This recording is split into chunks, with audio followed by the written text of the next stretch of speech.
Welcome to the Beer Can Cold Podcast with your hosts Will Merritt and JG Van Gran, a podcast where the suction line is always beer can cold.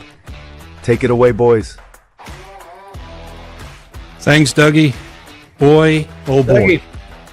It's been a week and a half, and we didn't do this last week, and it made it worse. I promise you, to pull a studio back together in 10 minutes is not fun. Yeah. So welcome back, everybody. We're coming to you live from my garage in Benson, North Carolina, and I believe you guys said, Will, you're on the road today in Ocean Isle. Yeah, we're in Ocean Isle Beach, North Carolina. So that it is awesome. The annual guys beach trip, courtesy of my buddy here, Steve Otwell. So we're at his house. I'm the first one down. Came down early just for the podcast. That's good. All the other recluses, the delinquents, are coming down tomorrow. Oh, so the fun starts early. I got it. Yep. So we missed last week, and we're going to blame it. I decided we're blaming it on the R-454B. Good one to blame. Shortage. It's a good one to blame. I do need to touch on that a little bit. I just want to give some updates on things I know today, but that's not really what we're going to talk about today. So I'll let you introduce Steve. Wait, I'm sorry. I forgot. There it is. Well, we're on bourbon since we're at the beach tonight, so there we go. I'll be doing bourbon shortly. I've started with beer. You said you weren't. You said you were not touching bourbon. Well, I'll get there. I just want to get a nice base in with cold beer first. Yeah, we're probably going to go to a nice. I try to, unlike you, I try to limit my bourbon for dark time, for nighttime, not daylight. So things go bad. I do bourbon when the sun's still up. Steve, so I want to tease this a little bit, and we'll get you to introduce yourself in a minute, but I have a beer glass here I have to show you, and I've talked to Will, and he told me a little bit about you. So and I don't know if you're going to be able to read it, but it says, oh yeah, that's my boy. I believe in Bigfoot and beer. So today is going to be a fun one because I have a lot of opinions on things you want to talk about, so I think it's going to be a great day. Well, so introduce yourself, Steve. Yeah, thanks, JG. Steven Otwell. I've been buddies with Will since I was 19 or 20 in college. I'm sorry. Yeah, next door neighbors at our townhouse at UNC Charlotte. I've been friends ever A-Town. Since. Yep. Originally from Greensboro, went to UNC Charlotte. I live in Waxhaw outside Charlotte now, and we've got a place down here at Ocean Isle. And as Will said, we've got an annual boys trip where all the guys come down, and we're now in our early 50s, but we act like we're in our early 20s for about 3 or 4 days, and then we go home and recuperate. Yeah, that's awesome. But that is well done. Here's a couple anecdotal interjections here. Steve's dad and my mom went to college together at Guilford College in Greensboro. Okay. And we did not know that until we met in college. So it turns out Ron and my mom, she's passed away now, Kay, went to college together. So they were a couple of years apart, but they knew each other. And so small world. Well, I'll tell you how small it is. We're playing so Steve, I coach a girls' high school rugby team. We're playing in the state semifinals this Saturday at Guilford College. My daughter's longtime boyfriend of, I think, 3 years now. They grew up together, but just started dating 3 years ago. He's going to play rugby at UNC Charlotte. And, Will, big news. I want to brag on the podcast for a minute. My daughter just accepted her D1A scholarship. She's going to play rugby at Queen's University in Charlotte. So The Navy thing didn't quite work out, but we're excited about Queen's. So I get to drive and watch her play, and it's going to be quite exciting. Well, you got a place to stay. Yes, so. I know that. And so many podcast things will be happening. Well, I showed the picture you sent at poker last Thursday night. I told you my buddy Mike Green, his son plays at Louisville and went to Queens and left. So they were in the championship stuff and lost to NC State. So I did not hear who won. NC State played UNC Charlotte for the national championship. Who won?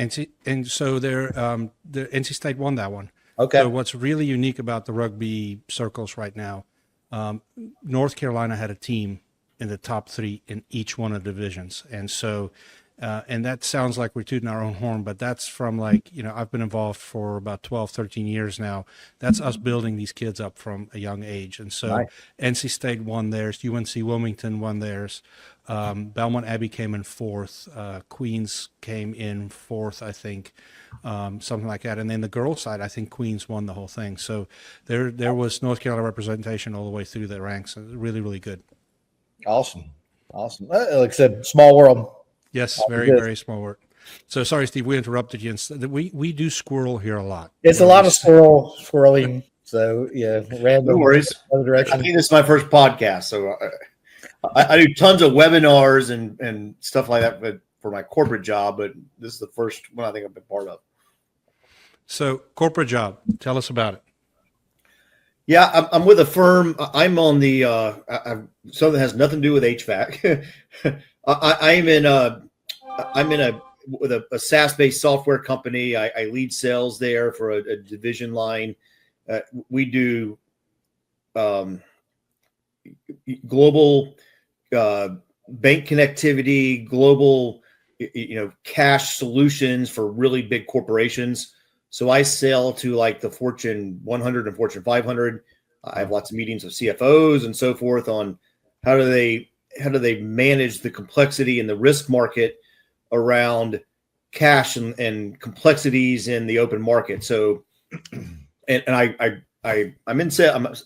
I'm at the heart of a sales guy, but also kind of lead sales teams and oversee some of the sales folks and working with customers on how do they utilize and spend money on software to help kind of solve some of the complexities they have in the global markets around that.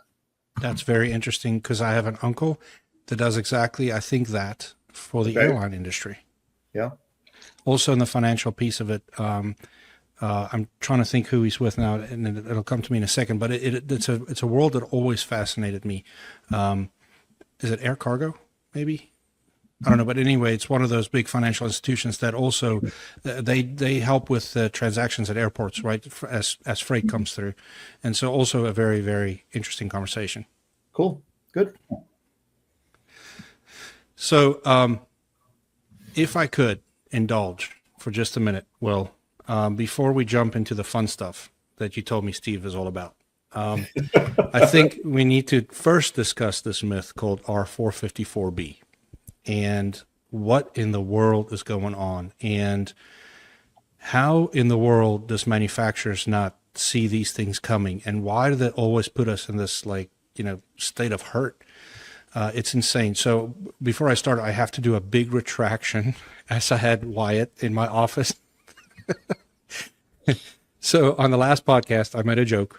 And it was just a joke, folks, where my friend Will was slipping a certain koozie over a beer can, and I said, be careful, it could start leaking. Totally accidental. Lisa, my wife, brought me a beer, and she just happened to grab a koozie, and it was a CE koozie, which is Carrier Enterprise. I said, we'll give them a plug, and we'll show it. And then you made a little bit of a slanted remark, and so we'll leave it at that. That remark comes from years ago when my dad was buying Ford pickup trucks and tractors, and the salesman walked out in a white shirt and a black tie that said Ford on it. My dad said, be careful, you're going to get oil on that shirt because that logo leaks. So I've always just kind of kept that one in my pocket. But no, Carrier coils doesn't look any more than any other coil. So there you go, Wyatt. I promised I'd say it. I did. But this 454 thing is a mess, and let me explain why for our people that's not really in the industry. The government stepped in and made us switch to another refrigerant from R410A. So if in our lifetime it was R22, then we went to R410A, and now we're in R454B, or some manufacturers decided to stay with R32. R32 is a very well-known refrigerant used overseas. Yeah. And so it was the guys that's got to have a pretty big footprint on the outside of the country decided to stay with R-32. And so what that has meant now is that we're in this thing where these refrigerants are slightly flammable. So there's things that's being done to equipment that's increasing prices yet again. Yeah. And then we have to get the guys certified again and everything on this refrigerant. And the industry has had a heads up about this for a long time. They knew this was coming. And surprise, surprise, it started breaking about a month ago that, oh, by the way, you need to be buying jugs of 454 if you can find it. And I think about a month ago, I think we were buying it for $134, $180 a jug, roughly. Yep. 2 weeks later, I paid $1,900 a jug, and I was only allowed to buy 2. And that was a gut shot. And then you start realizing that we have to put in all this equipment throughout the summer, and we need 454 because if the line set is longer than 25 feet, you have to add some refrigerant in. And then there's talks that we may not have the refrigerant to do so. So that just skyrocketed everything. And then on top of that, the equipment started having issues because now guys are, how do we manufacture if we don't have refrigerant? So after more digging, come to find out it's not necessarily that there is a shortage of refrigerant. There's a shortage of the canisters to put the refrigerant in, which I find baffling because R-32 has been shipping in those same canisters for a long time, which brings me to my conspiracy theory part, and this is my opinion, and it's like cowboy hats, every a-hole has one, and I'm allowed to say my opinion in this country, that's why I moved here. I think there's 2 or 3 guys at the top that's holding it, and they are fluctuating pricing, and that's just my opinion. But tariffs had some of a role to play in this, but it didn't have a role to play in the shortage. And so I'm sitting here quite steaming as a contractor that I can't find refrigerant, and I don't know what my summer is going to look like. Luckily, we have a great relationship with another brand that uses the R-32, and we've been putting that in. But it just baffles my mind that this is always seems to be what happens, and it's not fair. Yeah. It's not fair.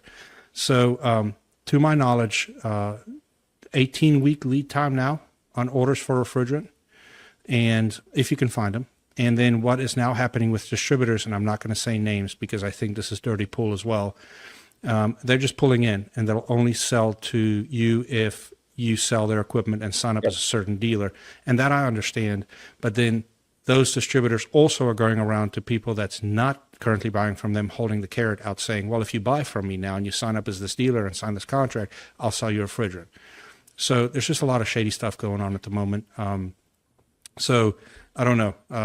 I just wanted to kind of put the knowledge out there of what I know to be true, so that we do use this podcast to get a little bit of that knowledge out there. But that's all I know at the moment. I know it's 18-week lead time on refrigerant. It's hard to find. If you can find it, it's very expensive.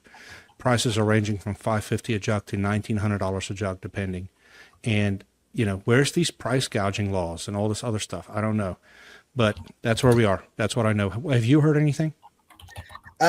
I mentioned what you told me a couple of weeks ago, JG, about paying $1,800 or whatever for a jug, and to one of another contractor client of ours, and they were like, "No, we're not paying anything close to that. More like the 180 or something like that." And again, they're being limited on how much they can buy. You know, half a skid maybe type of thing. And one of the people there told me that she said, from what we're understanding, the typical system takes a little more refrigerant. Yeah. Than the R-410A systems did. So I don't know, but it's just, it's what we've gone through, the 10 SEER to 13 SEER transition, the R-22 to, R-410A transition. It's always a cluster. Yeah. Enough sad stuff. I want to laugh. I don't want to have a good time. So enough of these daggone refrigerant companies. So let's segue in this to Steve here, to Steven. So you're working with companies that do business globally. So what are they seeing going on with what's happening in the world right now? We got tariffs, we got uncertainty in the markets. I mean, it's everybody's like, the sky is falling. I'm like, everything's going to be okay, but we got to have some time. So, I mean, what are you seeing on your side of things with people you're dealing with, Steve? So we sell to the Fortune 100, Fortune 500, Fortune 2000 to a degree. And I think what we're seeing is it's market segmented. Mm-hmm. We're selling software that can be $500,000, $1 million from an annual perspective, which is pretty typical for our industry. But I am hearing from some of the sales reps that there's some uncertainty depending on the vertical and the customer base that the customer resides in, if they're ready to kind of make that capital expenditure yet. So a lot of them are just, there's pieces where there's uncertainty in the market, and they're not quite sure where their cash flow is going to be, what the market's going to dictate, and they're hesitant to pull the trigger. Yeah. And so, and you're seeing that in some degree where there's some downside on the sales. On the flip side, we also sell to private equity firms. We sell to big investment firms who love volatility in the market. That's how they make money. They're Of course. A stagnant market is not what they want, and they're spending money right now. But for the most part, I think a lot of this stuff, this doesn't feel much different to me than COVID. And COVID, I think a lot of customers on the corporate side got caught off guard in COVID, and they were panicking because the sky was falling. At least they thought it was in COVID, and they didn't have disaster recovery processes in place. Yeah. I think a lot of the big corporate markets, the big corporate customers, learned from that and said we've got to make sure that we need to be able to put a business plan in place to help with when there's uncertainty in the market. And I think COVID helped with that a lot. Yeah. I mean, I don't think we're reducing our numbers. I think most customers are still spending. I think again, some uncertainty is actually good for our side of the business, because what we sell helps curve uncertainty and risk inside the application. Yeah. But still, I think if it's a firm that is doing a significant business where it's inbound and they're international and they feel like consumer goods are coming in, then there is some hesitancy. I don't think we're seeing much of a decline our side on the revenue, though.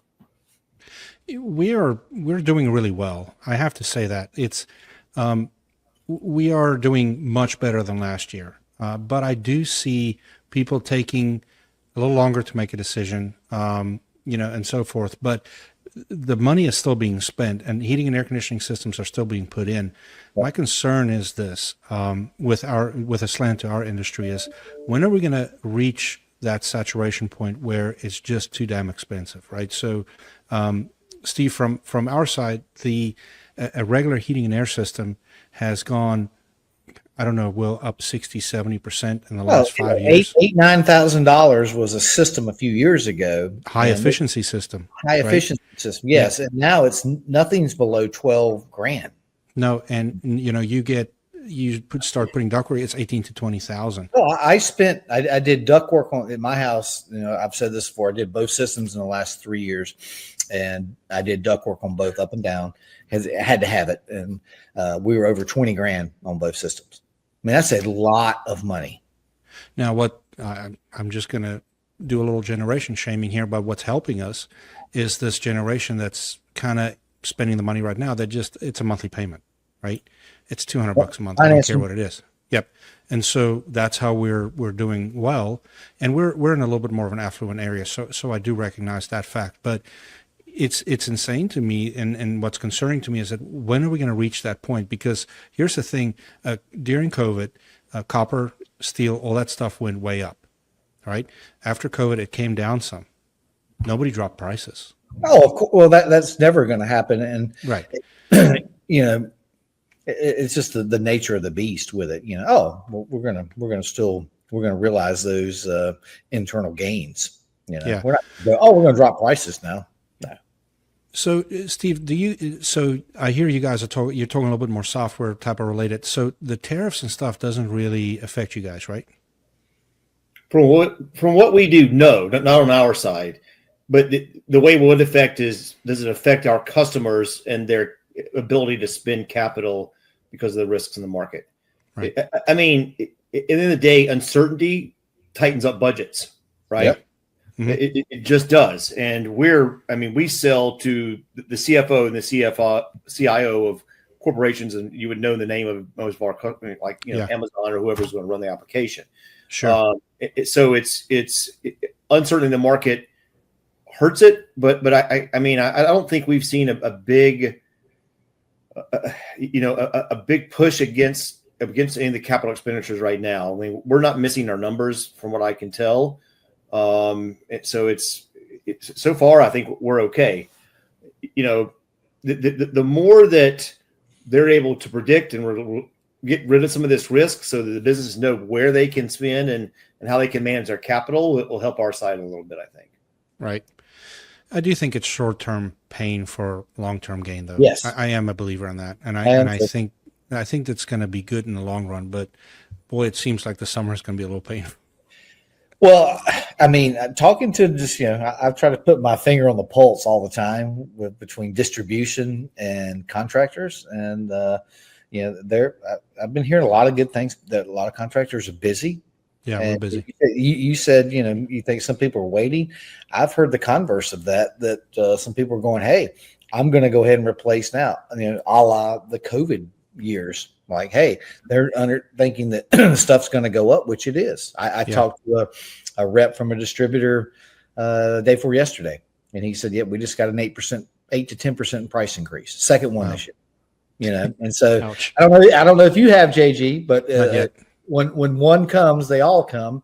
But I think consumers are going like, "Hey, if it's not going to make it through the summer, let's do it now." Which is very rare, Steve, in our business, that consumers react or, go proactive and replace it. I'm an aberration because I've been in the industry forever, but most consumers are going to wait till that thing breaks, whether it's July, June, August, whatever.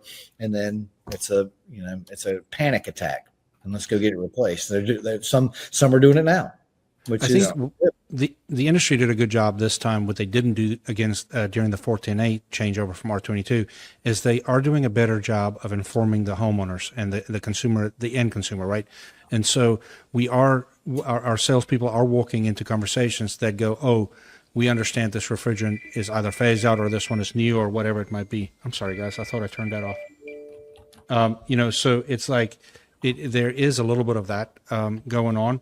I think where I see more hesitation is the homeowners that had wanted to buy the biggest, the best, and now they're like, maybe we'll downgrade a little bit, but we are seeming to do pretty good with big commercial contracts. That seems to be a good thing for us at the moment. So we're doing okay. I'm not complaining whatsoever. I'm just saying I think that there might be stormier seas ahead. Well, I was listening to the radio coming down to the beach today, and they're having it was conservative talk radio, shocker, and they were discussing. It was a manufacturing company the guy worked for, and he said, we're dealing with some pretty big outfits of what we do. I never heard what their company or business was, but he says we source raw materials. He was saying from Canada, from Mexico, he said Poland. Yeah. And he goes, the whole thing is, they're trying to look at cost and figures and go, hey, am I still going to get them from these and have to pay additional money on these tariffs? Or am I going to look to shift all this and get it from another supplier, which could be, inside the United States? But then there's some things he alluded to that like these raw materials we can't get here. So, and again, that's another uncertainty thing, which, most corporations, they're going to drive the price up, which we heard a couple of weeks ago. Honeywell on the refrigerant side put a 42% surcharge. And I heard saying that they may back some of that off if things change, but we got the whole cylinder issue, some of the chemicals have to come in, via container and via ship that way to actually produce R-454B. And so, it's like you said, uncertainty. And they're not going to hurt themselves if, these large corporations, if possible. And, it's going to trickle down to the distributors and then trickle down to the contractor and then trickle down to me, you, all of us, the end user, the homeowner, right, or the business. So speaking of uncertainty, Steve, here's what we're looking for. I am a fellow Bigfoot enthusiast. Not a lot of people know this, but I was born in Africa, and I know nothing is ever what it seems. So I would love to get your point of view on this. Well, that's a can of worms, JG. Well, why not? I don't think I've ever seen a pivot from tariff HVAC systems to Sasquatch. This has got to be Listen, we can sit here and be unhappy This about is a this, or we can talk about the talk about the fun stuff. If someone's listening to this, they'll probably find this a little bit more interesting. Sorry, guys, but you can only take them to HVAC and tariff talk. Well, HVAC's always so sexy. Dude. I'm not a conspiracy guy. Since I was a little kid. What? Yes, you are. I like following it, but as I was a little kid, I remember, and I think it came out in like 76 or 72, 73, when the Patterson Gimlin film was shown. And I remember being like a 6-year-old, 7-year-old kid, and I'm watching this. Can you cuss on here? Yeah, sure. I watched the monster walk across the screen on national news, which is, if you're not familiar with it, right? The Patterson Gimlin film is the I know. It was filmed by a couple of guys going out and trying to find that back in the late 70s, who had rumors of a Bigfoot sighting in Northern California, I think is where it was. But it was a pretty profound effect on me as a kid. I'm like, wait, this is not how this shit is real. Now, whether that thing is that video is predominant or not, or has validity to it, has been questioned many, many times. I think there's been so much analysis around it. So, and I kind of grew up right. I lived away. But we got to the point where I'm kind of known in my group, JG, as the Bigfoot guy. You know how many friends of mine that are out somewhere and they find a Bigfoot T-shirt and they send it to me. I probably got that's awesome. I don't know, at least a dozen Bigfoot T-shirts sitting in my closet. I've even got, if you remember the Sky Mall when you're on the plane, that Bigfoot statue that's actually sits by my pool back home. Yep. So there's a big Sasquatch thing, and I don't know. I'm fascinated. I was fascinated as a kid by it. I'm still kind of fascinated a little bit too as I grew up. Yeah. I would love to see one. Whether they're there or not, I don't know. I also think with the expansion of podcasts and what's happened is that people can now find nuances of these little weird things they're into and just dive into the rabbit hole. And obviously there's Bigfoot, but then there's the whole UFO piece, which you now have government whistleblowers and congressional testimony talking about the government and government contractors, specifically Lockheed Martin, are in possession of alien craft. We have bodies, and it was so weird, man. Last year, they actually had a whistleblower, David Grush, was on congressional testimony. Yep. Saying, he held up a folder and said, I have documentation right here telling you where the bodies are and where the crafts are under perjury. And it's like, no one gives a shit. This guy just said, we got 17 ships and we got alien bodies. I was like, everybody's like, okay. And to me, it's the biggest question in the world, right? Well, and the media is suppressing it. You're not into religion and what is reality and what is life, and I just don't see how. To me, I don't know, and I think I've kind of had a podcast. I actually got into Joe Rogan because he was into this subject quite a bit. I didn't really care about Joe Rogan. Never listened to podcasts in my life. The first time I listened to Rogan, he had David Fravor on. I don't know if he's the guy that actually runs Top Gun, and he's the most decorated Navy pilot. Okay. And he chased a UFO for like 20 minutes and sat here talking to Rogan for 2 hours about what this thing did. And I'm listening to this and I'm like, why is everyone in the world not talking? Why is this not the most important topic? So anyway, I find it interesting, and it's a fascinating subject to have fun with. I'm in my 50s. I would love to have some concrete evidence, because everything's blurry as shit, right? The Bigfoot pictures are blurry. Right. The UFO photos, I think the government has probably got a lot of stuff that they're not showing. I don't know. I would just love to see what is actually out there. Well, I think the big question out there, Steve, is, have you had an encounter? that we don't know No, about? nothing. Never. All right. So wish. I will tell you why it's not mainstream is because mainstream media decided it won't be. Yeah. That's why. And the great unwashed is not listening, and they're sheeple. So I'm with you. I'm sorry. I'm going to come out and I'm going to lose friends over this. I get it, but Uh-oh. I believe. I believe, man. 100%. And I'll tell you how much fun I had with it. There was a show called Finding Bigfoot, and I'm sure you watched it, Steve. And it was a bit of a laugh. With Bobo, the big With dude. Bobo. Yeah. When my middle son was 6, and by the way, he is as big as Sasquatch now. He is a massive human. Okay. He is a big, strong kid. But we used to, that was our show. That was our bonding thing, right? And we just thought that was the coolest thing ever. And we would go visit his grandparents that lived in a wooded area in Virginia. And I would catch him wanting to watch the show and talking about it. And at night I would sneak out and like do the howling and the stuff. And he would Tree just knocks and all that. all that stuff. And Wow. one night I was out there being funny, doing all that. And no kidding, something hollered back. And I don't know if it was another person or what it was, but I was good enough impressed that I went back inside and said, I will never be like, doing this type of thing again. It was probably just a neighbor. I don't care. But it was good enough to put some fear of God in me. But I believe it's real because there's too much, there's too much stuff out there about it. So I have to ask, what about the Roularou, the Mothman from West Virginia, all that stuff? I know what you're referring to. I've read the Mothman Chronicles. The movie was great. Richard Gere.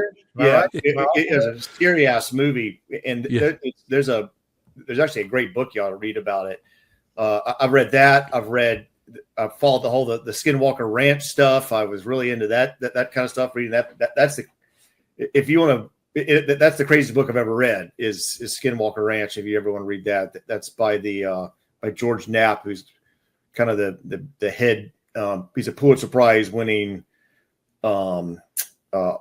journalist who does I think he's got a show on Netflix, but he wrote that book. And I don't know if you've ever heard about Skinwalker Ranch. Elaborate a little bit. I know a little bit, but I don't know enough. So Skinwalker Ranch is there's a ranch in northern Utah that was owned by ranchers, and they say this is crazy shit, but they say it's the most paranormal, weirdest place on the planet. The rancher saw like werewolves. He saw orbs and UFOs all the time. They talk about in the book that they talked about like Bigfoot's walking through portals and stuff. And it's completely, and it got bought. It got sold to Joe Bigelow. Not Joe Bigelow. What are the guy's name? Bigelow, who's now part of he was part of the defense contractor. So Harry Reid, the U.S. senator, gave them $20 million to help investigate it. And the U.S. government actually bought the Skywalker Ranch and owned it for years to help with this paranormal kind of investigation going into it.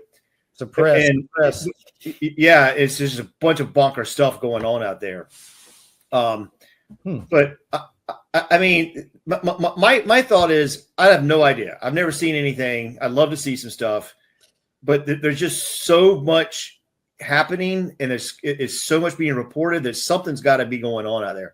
Right. There's a section on Reddit where there's a UFO section on Reddit where there's all kinds of people on there. Right, they're posting shit they see. There's also a section on Reddit where it's commercial airline pilots are uploading videos almost on a daily basis of shit they're seeing in the sky. Yeah, and an airline pilot for American Airlines knows what a satellite is. He knows what a satellite's not. He knows what another plane is. And there's so much crazy stuff going on.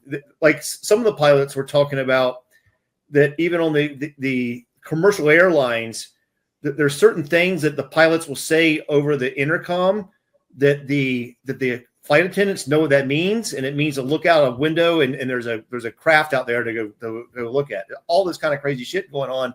There's so much stuff going on, and then you had the whole drone thing going on in New Jersey that was fascinating. We still don't know what the that was. Mm-hmm. I don't know. I mean, but what I came back to when I got really interested when there were congressional hearings on this, and you've got guys that were decorated intelligence and Navy officers under oath saying what they saw and what the government is doing. And to me, and I'll say, I was listening yesterday, and they're talking about they're releasing all the JFK files, and the CIA is doing all this stuff. I would just love to say, here's what we got, guys, and release the whole damn thing. I think we lost JG, Will. I'm still here. I don't know why my camera quit, though. Give me 1 second. You guys keep going. I'll figure it out. No worries. But I'll tell you this. I can't remember if I told you, Steve, when I was in Europe last year on the D-Day tour, one of the guys with us, and we got to know everybody. It was, 30 people, and we were together for 2 weeks. And he was an American Airlines pilot. Really cool guy. I got to hang out with his son. His son was a airborne, 82nd Airborne guy. And he said, he goes, we were walking one night back from dinner. He goes, Will, I saw some shit that didn't add up. And it was interesting. He was pretty tight-lipped about it. He was a nice guy. And he goes, I saw some stuff a lot. He's still a pilot. I told him, I said, man, I know you. I never forget a face. I said, I've seen you walking out of the cabin, the cockpit. And he was telling me his routes he flew. But he said, man, he's a pilot for American? Yeah, he's a pilot for American. He goes, man, I've seen some stuff that doesn't add up. And we were walking back from dinner one night, one of the last nights we were there. I think we were in Germany. And but it's just too much stuff out there for it not to be something going on. It may not be exactly what we think it is, but there's something out there. And I'm a believer of this. As vast as the universe is, we can't, as intelligent human beings, think that we're the only intelligent species, life form out there as vast as our universe is. I mean, come on. Yeah, there's a guy, Jacques Farreau. He's been on Rogan several times. Got a lot of books out there. Passport to Magnolia, into the Cosmos. Really, he's a French dude. And the movie Close Encounters of the Third Kind. I don't know if you remember that. Remember the French scientist? Spielberg based it off this guy. He's a data analyst. He's wrote tons of books. I don't know if it's something's going on. I don't know that we know what reality is, to be honest with you. And a lot of them are thinking that some of this shit is interdimensional. Some of it could be they're living here on our planet and they're time travelers. There's a lot of stuff going on that a lot of this shit's coming out of the ocean. That guy, David Fravor, talked about when he was chasing that thing. It was a Tic Tacs UFO that he chased for 20 minutes. It's the most captivating thing you'll ever listen to. If you want to listen to, and I'll talk about Bob Lazar in a second, but he chased this. He said it's about 20 feet long. And look, there's a white Tic Tac. Yep. And it was about 100 miles off the shore of San Diego, where his aircraft carrier was. Mm-hmm. He followed it down, and it was zipping all over the place. It hovered like 10, 20 feet above the Pacific Ocean, and he said something 200 to 300 yards large came up from the bottom of the ocean, and you can see he said there was no white caps at all. Something was underneath the water, and then the damn thing dove in the water and then dove up. So something was, I don't know, man. I listen to this stuff and it sounds fascinating. Well, we don't know what's at the bottom of the oceans. We can't chart that. So I read the other day, no shit. 75% of the oceans has never been discovered. Exactly. 75% of it. I'm telling you, dude. The Kraken is real. That whole Pirates of the Caribbean shit was real. Hell yeah. Well, the Loch Ness is not in the ocean more. that's in the freshwater. But no, yes. but it's just that, right? And this goes back to biblical times. You want to start getting into the conversation of Nephilims, all that stuff. Those are the giants, I think. The giants, right? Yeah. And how they were, here on Earth, walking around between humans, and one of the reasons there was a big fallout is because they started, having relations with humans, and these half men or half giants were starting to be born. I'm telling you, it's endless for me. Like, I get down these rabbit holes, and I'll keep digging and digging. Then I remember I have a life. I have kids. I have to get back to life. Oh, but I'm like you. It fascinates me, man. And it's not that I believe it or don't believe it. It's the digging for it that really gets me. And then there's a lot of things out there that I just don't think ever There's just too much. Well, There's that add up. too much. What we know now does not add up. It's too much credible people. You can look at some whack job and say, okay, that guy's fucked up. I know what he's talking about. But when these guys are doing congressional testimonies in front of Congress and talking about this, and literally, I mean, David Gross held up a folder and like I've got the location, the addresses of where the ships are. Who's not grabbing that and saying, "Take me to it. I want to go see this shit right now." And then and I don't. And everyone's like, "Okay, fine," but Trump did a mean tweet today, so let's go jump on that. Which, by the way, you mentioned Trump. I have this theory too that every time a president is elected, man, they take him in this room and there's like 4 guys with suits, and they sit him down for like 12 hours and they tell him all the shit that we all wish we knew, and then he walks out of there a changed man. And I tell you, I'm can't tell tell you, anybody about it. Well, can't tell anybody, right? The stuff I've read is different, and that they say there's a lot of shit out there that because presidents are 4-year terms and they don't tell them a lot of the shit because it's so. The Pentagon cannot pass an audit, right? There's so much money flowing through that thing. Where's it going? A lot of it, well, most of it's going to Patterson and to Lockheed Martin and to the other large defense contractors. So I would love them to tell Trump, and if anyone's going to tell anybody, it would be Trump.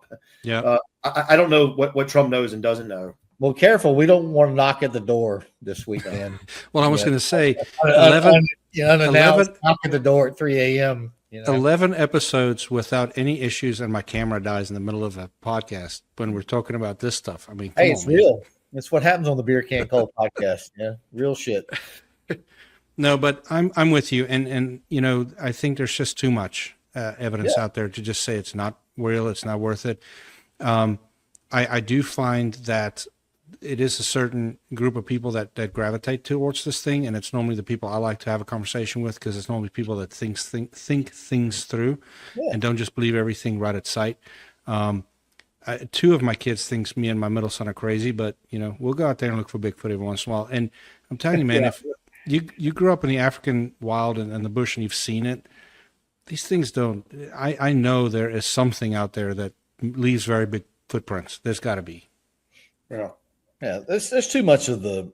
There's parts of the world that are just not explored. I mean, how was the pyramids built? How was the pyramids truly built? I mean, they had something come out recently about that. I can't remember. I saw it recently. I mean, there's no way. I mean, that manual labor did all that. They're like doing stuff below ground now, like seismographs or whatever it is. And I'm all from what I'm saying there. Somebody correct me. Yeah, they need to go out there and blow that pyramid up and then dig about 50 feet down and find out what's below that thing. No, there's stuff way below it, but I mean, the Egyptians never allow it. But something could be. I guess I'm optimistically skeptic, right? There's too much pointing that something's going on, and we just it is. Mm-hmm. And I do think that some people do know what it is. And some people aren't telling. The other, if you haven't heard of Bob Lazar, if you know that is JG.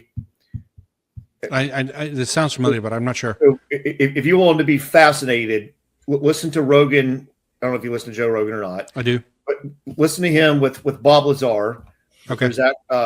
Jimmy Corbell did a documentary on Bob Lazar. Bob Lazar is the guy. He came out in the 80s who said that he worked at Area 51. Yep. And he was tasked. He was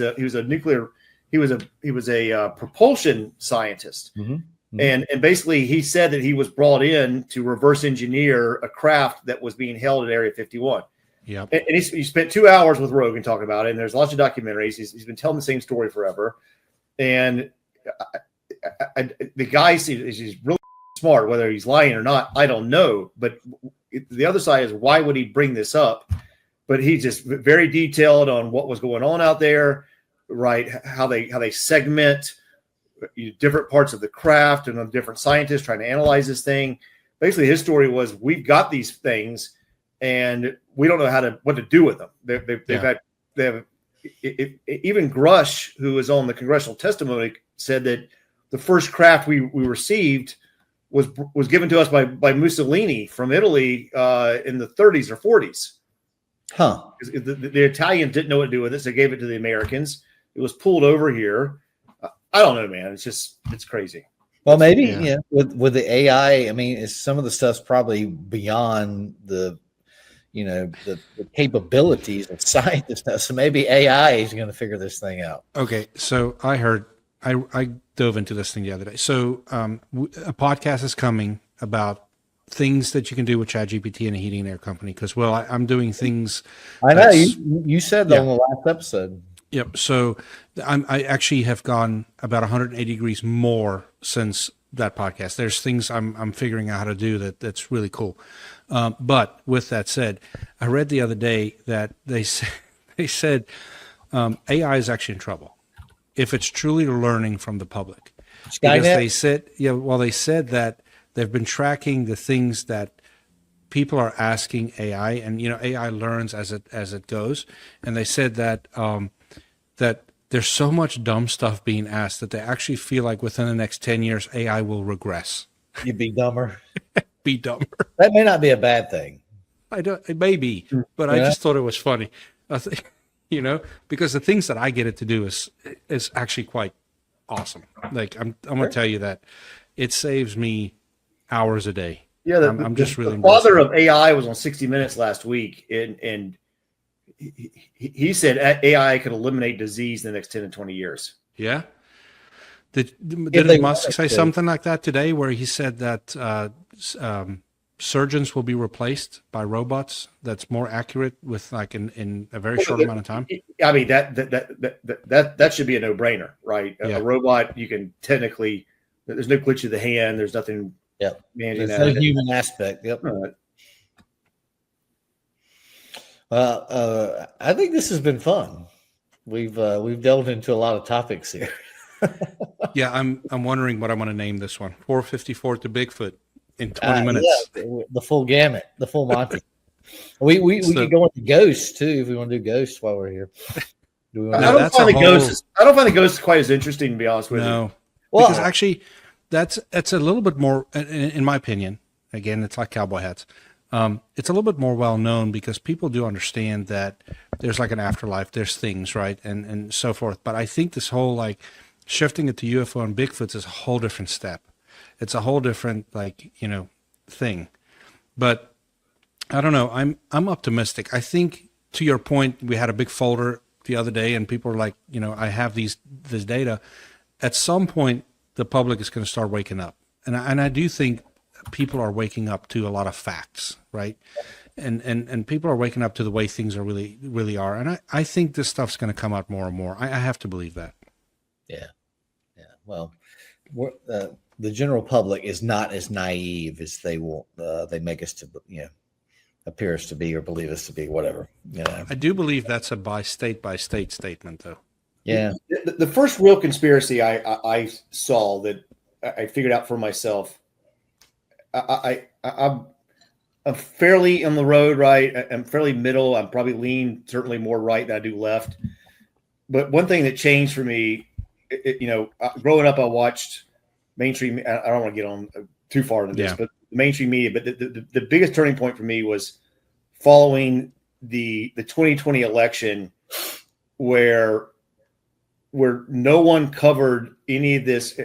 Whatever you believe about laptop thing, the fact that no one covered it and just blew it up. At that point, I started scratching and I never thought about it, right? I never thought, wow, these guys are, everything's on one camp.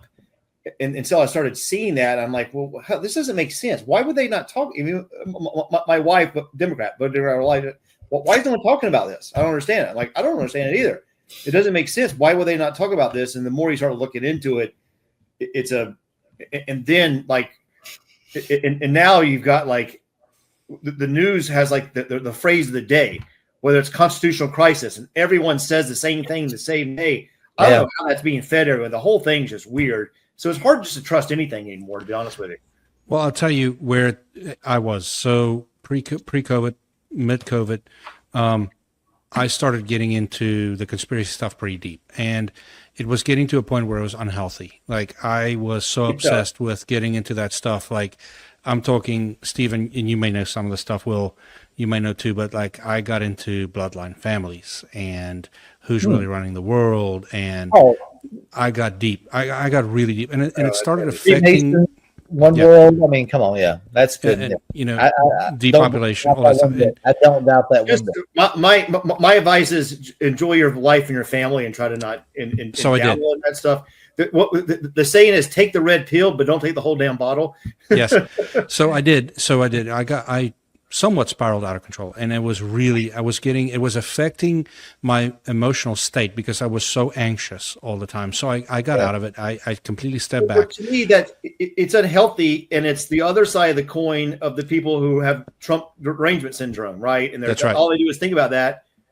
You got to find a middle ground on this to be healthy. Yeah, I find myself. It's fun to talk about this shit, but I don't stay up at night worrying about it. I find myself becoming more and more of a centrist with things. I just do what makes sense, and this whole where everything is now, they're just trying to do this divide. Yeah, and I don't care about that. I mean, I don't care what your beliefs are. You know, if you're a person I want to hang out with, and I like you, then great. But I don't want to. It's not like I'm against you, you're against me. Yeah. No. But what did happen, though, we're all Americans. Yeah? What did happen is a lot of that knowledge stuck, and I do believe in some of that stuff. And so now I'm completely away from it. I don't even watch news anymore. My wife has to tell me things that goes on. I am all heating and air. I'm all rugby. I'm all Beer Can Kill podcast. That's where I live right now. And church and family. Those are my 5 things, right? Church, family, HVAC, and Bigfoot. I like it. There you go. So and so for me, but what it did though is my kids show up and go, Dad, look at this cool thing, and I see a symbol or I see something, and I go, oh, like I recognize things and things I've learned and things I've known, cults, things like that. Because I don't know if you know this or not, but and I'm not going down this rabbit hole, but I'll just make this comment quickly. In South Africa, Satanism is actually illegal. Like here you have freedom of religion. You don't have it in South Africa. And so we were from a young age taught, my dad did some stuff for the military because he was in the military and then later on, but you were taught to recognize a lot of things and symbols as to silent things to kind of get kids involved and whatever. So what it did though, is that year and a half that I was so deep into it, I learned a lot of things that true, maybe not true, but things that made me curious and things that just go, I recognize something and go, oh, I know what that is. And so I'm not going to partake, or I'm not going to do that, or I'm not going to support that. So there is some of that out there. And I have a good friend at work that we talk about this stuff a lot. But I don't even go, Telegram was the big one, right? So I'm not on Telegram anymore. I don't do any of the stuff anymore, but the fun stuff, the Bigfoot, the Rularoo, that to me is fun. I get involved. What? The Rularoo? What's that? Yeah. Oh, Steve. Hold on, buddy. I'm getting hungry, Will. We got to go to dinner. So there is I'm right there. Give me the high level. There's a swamp creature in Louisiana called the Rularoo, and he's half man, half gator. I gotta look that shit up. All right. You gotta look that one up. How do you spell that? No clue. With an R. I'll voice text it with Southern English. So, and anyway, guys, this is an amazingly fun podcast. I knew it would be since the minute you told me about it, Will. So, Steve, thank you so much for hanging out with us.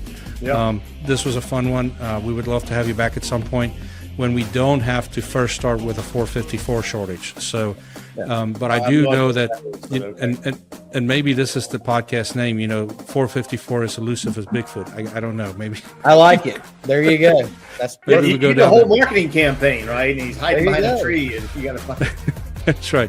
So you go from finding Bigfoot to finding 454. You got Bobo out there looking for him behind a tree.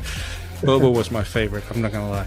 So, but Steve, thank you so much for coming on. Will, buddy, you guys enjoy the beach, man. That's awesome. And then we'll be back next Wednesday with another fun packed. Oh, actually, I'm supposed to say Thursday because we record on Wednesday and then we technically go live on Thursday. So we'll be back next Thursday. Next Thursday with an action-packed episode. So, thank you, everybody. Thank you for listening, and please subscribe to our YouTube channel. Thank you. All right, brother. Enjoyed it. That's awesome. Steve, thanks for being on.